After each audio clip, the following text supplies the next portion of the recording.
राम, लक्ष्मण, भरत और शत्रुघ्न के जन्म की कथा। दशरथ अधेड़ उम्र तक पहुंच गए थे, लेकिन उनका वंश संभालने के लिए उनका पुत्र रूपी कोई वंशज नहीं था।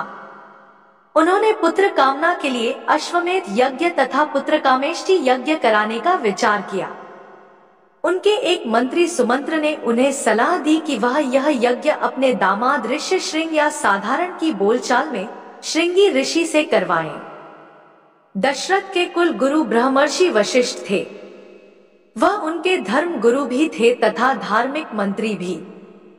उनके सारे धार्मिक अनुष्ठानों की अध्यक्षता करने का अधिकार केवल धर्म गुरु को ही था। अतः वशिष्ठ की आज्ञा लेकर दशरथ ने श्रृंगी ऋषि को यज्ञ की अध्यक्षता करने के लिए आमंत्रित किया।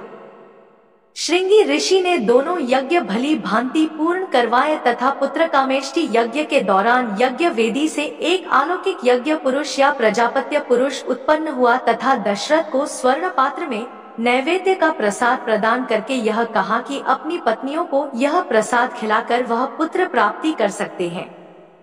दशरथ इस बात से अति प्रसन्न हुए और उन्होंने अपनी पट्टरानी कौशल्या को उस प्रसाद का आधा भाग खिला दिया।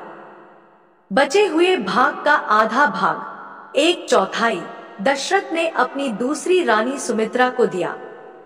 उसके बचे हुए भाग का आधा हिस्सा, 1/8, उन्होंने कैकेयी को दिया। कुछ सोचकर उन्होंने बचा हुआ 8वां भाग भी सुमित्रा को दे दिया। सुमित्रा ने पहला भाग भी यह जानकर नहीं खाया था कि जब तक राजा दशरथ कैकेयी को उसका हिस्सा नहीं दे देते तब तक वह अपना हिस्सा नहीं खाएगी। अब कैकेयी ने अपना हिस्सा पहले खा लिया और तत्पश्चात सुमित्रा ने अपना हिस्सा खाया। इसी कारण राम, कौशल्या से, भरत, कैकेयी से तथा लक्ष्मण व शत्रुघ्न, सुमित्रा से का जन्म हुआ।